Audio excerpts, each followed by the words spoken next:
una visión del mundo diferente a la que se está haciendo ahora. No hace falta ser un experto para darse cuenta que en el ambiente existe miedo, existe temor, existe ansiedad, existe constantemente amenazas desde predicciones que hacen los astrólogos hasta politólogos, expertos, pasando por economistas no ortodoxos que nos anuncian debacles de distinto estilo.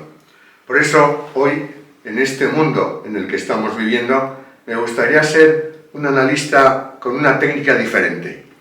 Y me estoy refiriendo a algo que ya es conocido y que lo voy a repasar antes de empezar.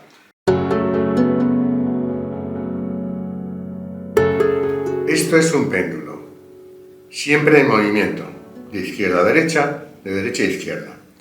Cuando se dice que se aplica la ley del péndulo a la humanidad, queremos decir que la humanidad a lo largo de grandes periodos pasa de un extremo a otro y que frecuentemente repetimos los mismos errores.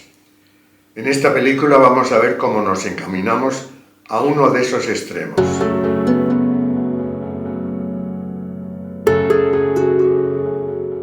La segunda cuestión que queremos comentar es el dualismo. En este mundo de 3 dimensiones, todo es dual. Derecha e izquierda, arriba y abajo, bueno y malo, blanco y negro.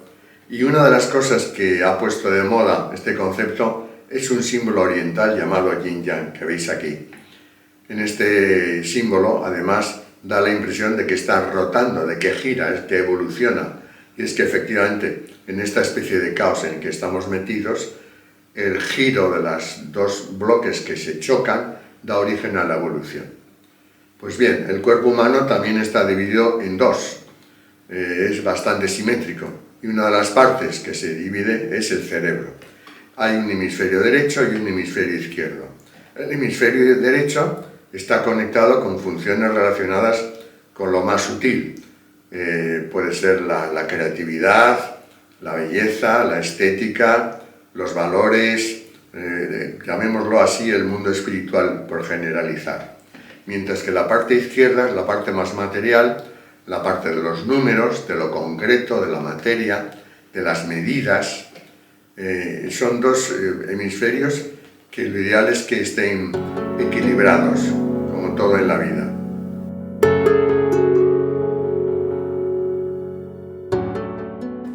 Para ello vamos a hacer una pequeña historia del mundo, pero no vamos a entrar en años concretos, sino grandes bloques de evolución para que veamos en qué punto estamos.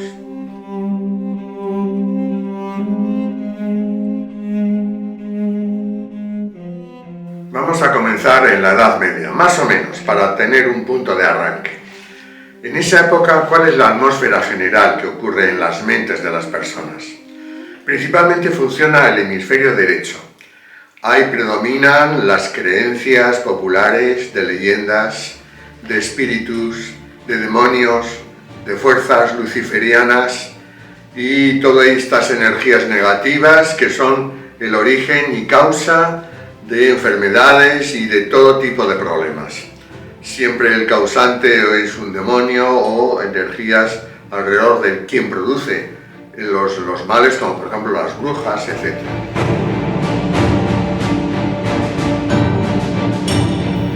El tiempo avanza y comienzan tímidos avances del conocimiento.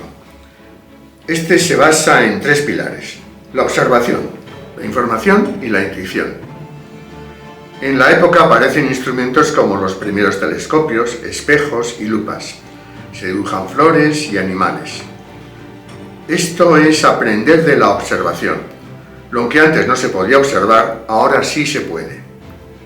Después está el pilar de la información. Son los estudios de las generaciones anteriores. Los escritos anteriores están impregnados todavía de las creencias que hemos comentado y son, por tanto, limitados. Y finalmente la intuición, que como dice un matemático tan importante como el Poincaré, primero es la inspiración y luego es la racionalización para ponerlo sobre el papel. A pesar de los avances, existe un choque entre la ciencia incipiente y las creencias generalizadas del hemisferio derecho. Pero aparece un personaje francés muy interesante, Descartes, ¿Qué hace un contrato tácito entre las partes? Lo que dice es que hay que hacer un compromiso para que los estudiosos de lo religioso no se entrometan en la ciencia y al revés, los científicos no critiquen a las religiones. Este pacto dura hasta nuestros días, aunque no siempre se ha cumplido. A medida que la ciencia avanza, los conceptos son más y más sutiles. Se hablan de cosas que no se ven, como la electricidad o microbios. Materiales que no tenían ninguna utilidad ahora resultan imprescindibles. Se va dominando los elementos de la naturaleza.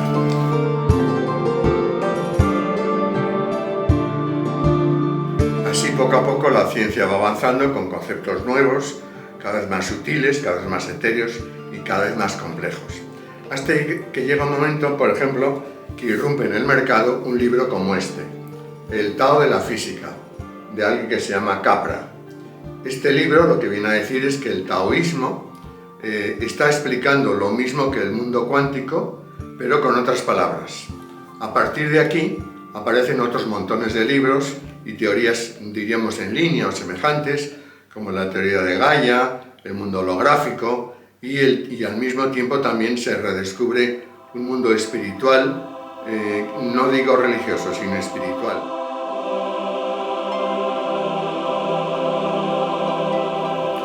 Se descubre Oriente y su misticismo. Es otra manera de acaparar la espiritualidad.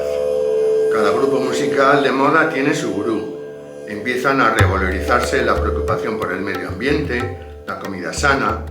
Aparece la New Age con su colorido y su música, y se multiplican los libros, congresos, grupos para distintas corrientes psicológicas, por ejemplo, la psicología humanista, la psicología transpersonal. Es tiempo de revistas, como esta que veis en pantalla, que da en la actualidad el nombre a un programa de televisión. Parece que ya hay un camino trazado por donde ir. Todo es cuestión de tiempo y trabajo.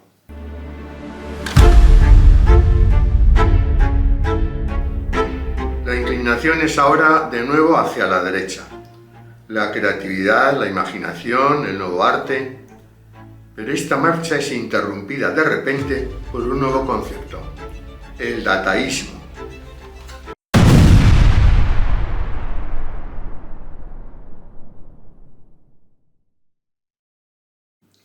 El dataísmo va de números, de datos. Los números no es nada nuevo, porque ya el hemisferio derecho habla de los números. Por ejemplo, aquí tenemos un ejemplo. Es El poder oculto de los números. Es un libro de la magia de los números. Pero es que aquí nos referimos a otra cosa. Cuando yo estudiaba temas mercantiles, ya se ponía énfasis en una frase, y era la siguiente: todo lo que no se puede medir no se puede gestionar. Así que aparecían los ratios de contabilidad, las masas patrimoniales, o los índices de observación de un anuncio, o la gente que se paraba para ver un escaparate, para ver la eficacia de ese escaparate, etcétera, etcétera.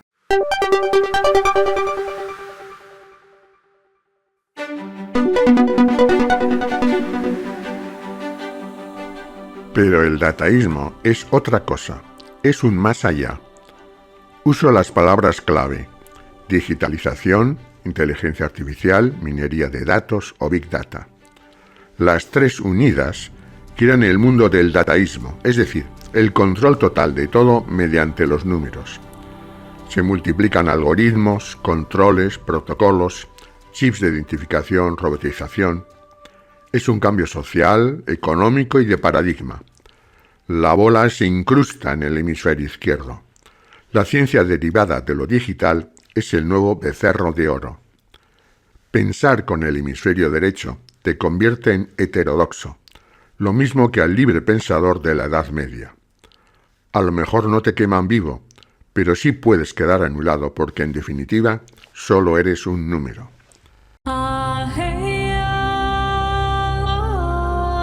Recuerda que lo que no se usa se atrofia, que el dataísmo anula el hemisferio derecho. Estamos entrando en un ciclo oscuro, como en la Edad Media, pero al revés. Se pierde el equilibrio.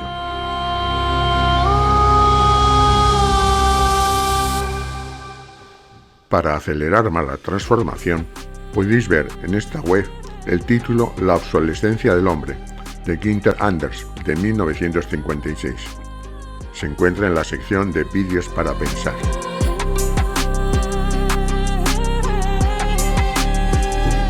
Una quiebra importante en lo social es el paso del individualismo moderado a una soledad no deseada y transformada en narcisismo destructor. Te pongo información de un experto para que no sean solo mis palabras.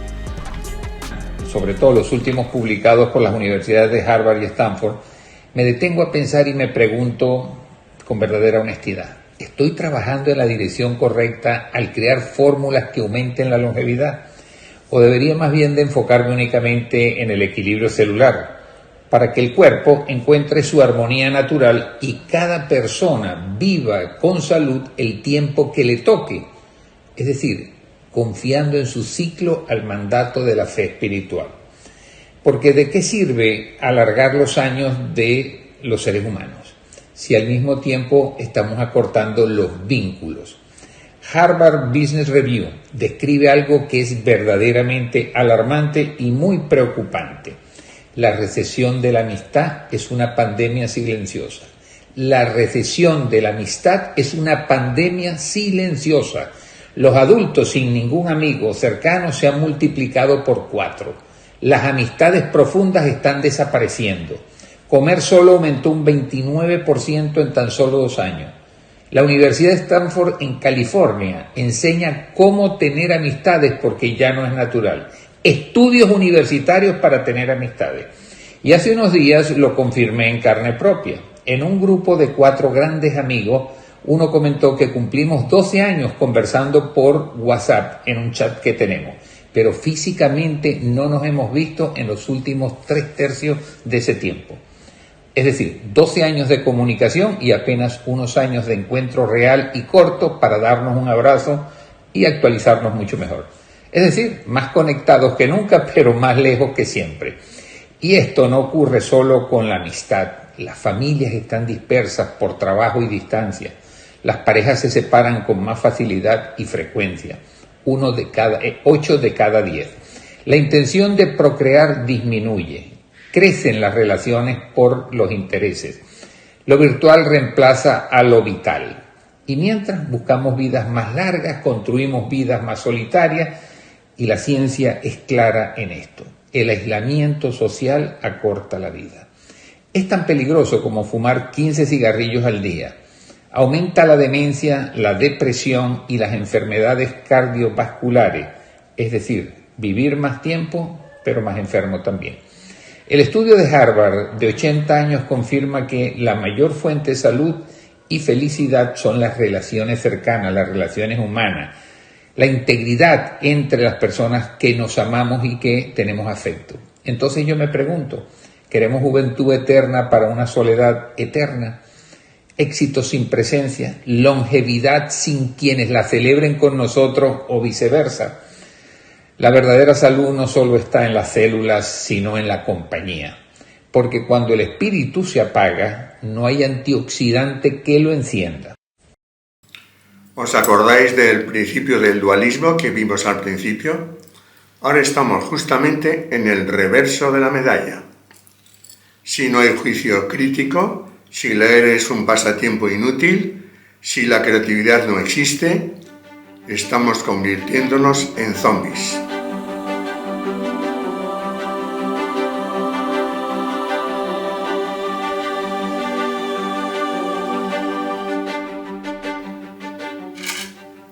Ya en los años 30, Gurdjieff preveía, creo yo, un cierto cambio de paradigma en el futuro. Y en la última parte de su vida da una solución, un camino, que es el de crear ciertos clubs en el mundo para que se pueda hablar. Tenemos una pequeña película con frases recogidas por su biógrafo Bennett. Vamos a verla.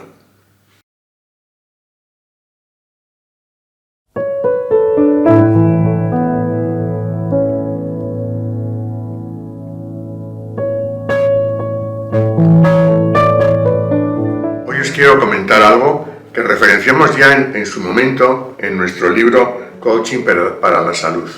Al final del todo, donde hace referencia a bibliografía y personajes curiosos, hacemos mención a Gurdjieff.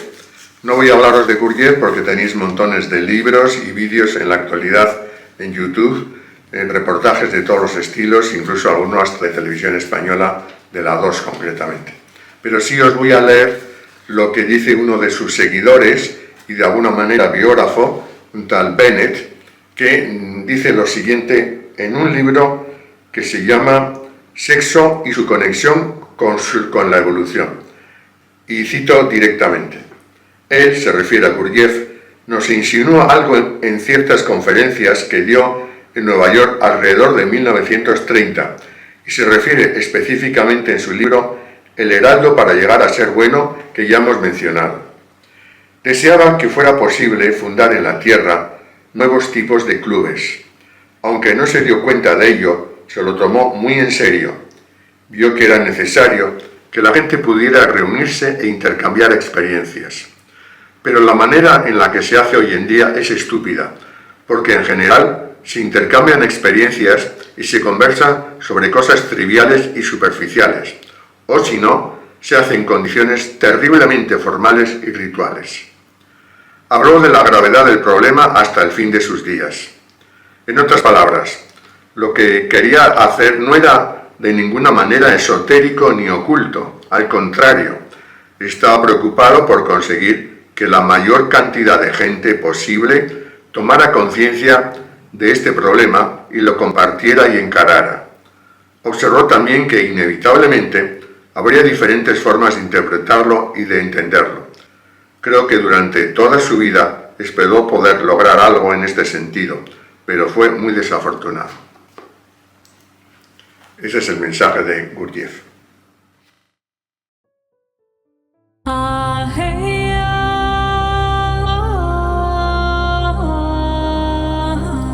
Y eso es lo que ofrecemos, unas tertulias que se pueden convertir en energéticas si conseguimos que hablen nuestros corazones, que se intercambie intimidad.